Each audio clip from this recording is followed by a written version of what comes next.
Hello, it's Tina again from Prim Heirloom Designs, and in this video I want to show you how to make this little Naughty or Nice book for Mrs. Claus. You can see the inside, it's got little names on it for her record of Naughty or Nice, and excuse me, there's a couple of ways to fix it to her hand, so I'll go over that as well. So the first thing is that you're going to want to print your book covers on, oh, I still have glue on my fingers from the last demo. You're going to want to print it on white cardstock. I use a 65-pound because that's the heaviest that my printer can take. You can also send this page out to a local copy shop or something and they'll print it for you. It's nice to do it in color because then you've got this nice colored copy for the book. And then the other thing to note is for the pages, I like to use like antique looking paper that you can put through your photocopier, or put through your printer. You can just buy it on Amazon, 8.5 by 11 inch sheets. Just look up like antique looking paper and they've got like a lot of options, but I think that looks a lot nicer than just doing plain white sheets. And the other thing I have here is a piece of cotton sheeting, which for us, this is common in Canada. I think muslin in the US would be equivalent, or it's really just some inexpensive piece of white or off-white fabric that you need for this. It doesn't have to be, it can be, just cotton, not a quilter's cotton, that's too expensive, but just like a simple cheap cotton, whatever else for what we're using it for. Okay, so what I've done is I've cut out all of my pages. So I'll start with the book and I'm just going to bend it along this edge right here because I want to create kind of like the spine of the book. And you'll see, like, as you kind of fold and play with this, it starts to even look older because you're starting to create creases on the printed paper, which kind of adds to the look. So I'm just going to fold it like that. So I've got like this little bit of a spine for the pages to fit in. And now for my actual pages, the two that you have that have printing on them, you want to fold them so that the printing is facing the outside like that. And this one, the same thing. And this has to do with when you open the book, these are going to be the pages that it opens to. And I will show you that in a moment. So there's like that. And now all of these ones are, excuse me, the rest of the pages in the book. So we can go ahead and pre-fold them.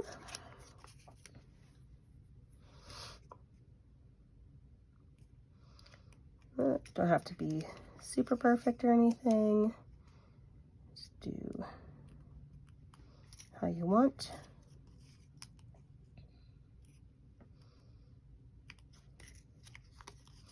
And oops, this is the large book that I'm doing, but the small book has the same, you assemble it the exact same way. And the only thing is the piece of cotton sheeting we cut will be a little smaller. Okay, so now what I'm going to do is take 3 of these blank sheets and line them up like that. The next sheet that you'll be putting on here is this one. So notice all of the edges of the book are here, the spine end is here.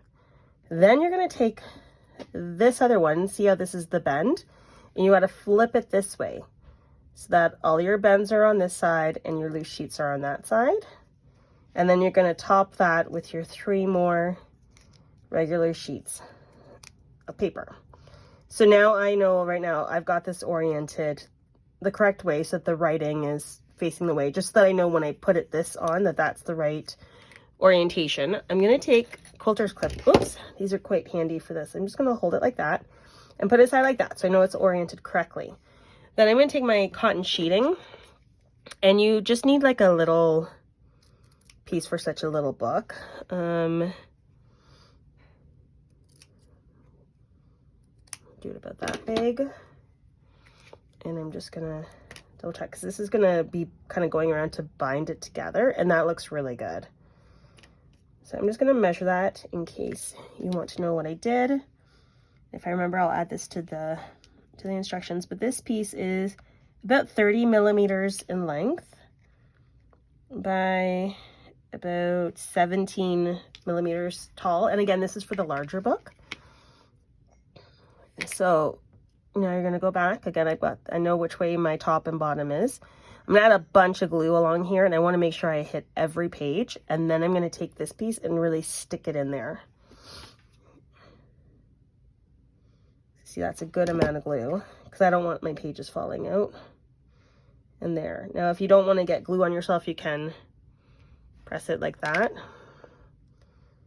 Make sure it's gotten in. And then you can go ahead and glue this on the front and on the back.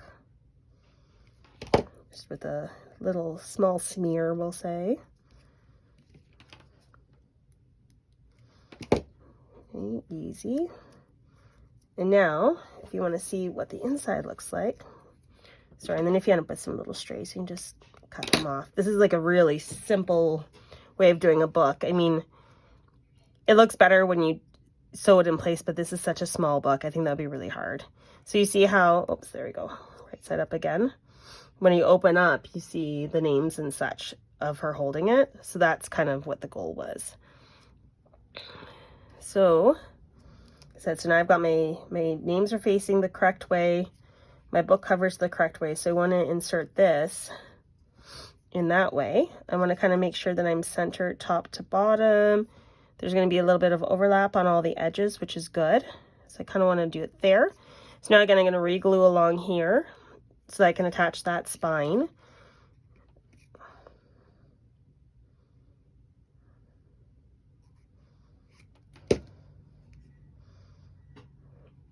For this part, I wouldn't recommend just using normal glue. I don't know that it would hold it very well. So it is definitely a glue gun activity. And then just a little bit to hold this edge of the book down. And then this other side down.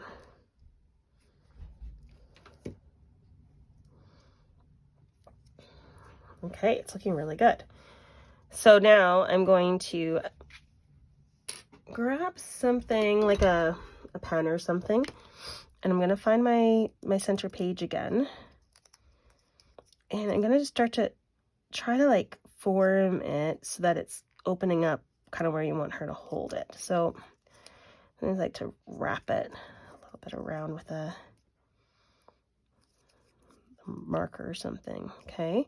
So if I don't want to open this too much because then I start to get into my glued area, but just enough to give the impression of, okay, that's like an opened book and whatnot. And that looks pretty good. So what I like to finish off with, I'm not going to bother showing you this because I think you'll know what to do. I like to take some of the Mod Podge and the glossy one, and I go over the center pages, the edges, maybe the back. It gives a little bit more structure to it and makes it shiny. You don't have to do this, but that's what I do. I think it looks good. So then the next thing will be assembling this to her hands. So you're obviously going to want the writing to be facing her. One option I have for you is to glue gun it in place. So you're going to decide where you want her hand to be. And then once you figure that out, you're going to add some hot glue there and press it in place one at a time. This side, I like to put it down in this area where it's kind of avoiding the writing. So her hand would go there, and you press it and you hold it in place.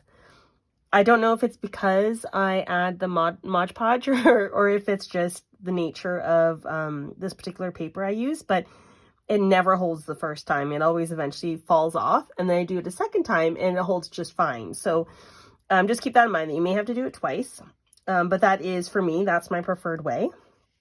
Alternatively, if you don't like that, or if you feel really comfortable working with tiny things, you can take a needle and thread and attach it, which I've done this before. What I do first is, again, find out where that hand's gonna sit. So I'll actually follow through and do this on one side for you. And So this book will be like that. So let's say that we're going to want her hand roughly there. Like it doesn't have to be super precise. So I'm going to poke 2 holes through this book. Doesn't have to be through all the pages, whatever's there. I like to preset a couple holes so that it's easier for the needle and thread to go through. Then I'll go through there, back through here. And now you can take her hand, and this is just a sample, so she's got different glasses and she's not even the right size, but for demo purposes, it's okay. That's what you can see. She's already, I've been playing with her before. Whoops. Go back through here. Okay, so that's nicely secured. And so now I'm going to, well, I hope you can see this. This is super challenging to show, but we'll get there. Straighten out her hand a little bit so it's easier. And I'm at the top, so that means I'm going to go from here down. And again, she's been glued and had all sorts of things done to her hand, so it's a little bit more challenging. Okay. You can see how this is coming together though, hopefully. And then I'm going to go back in that stitch.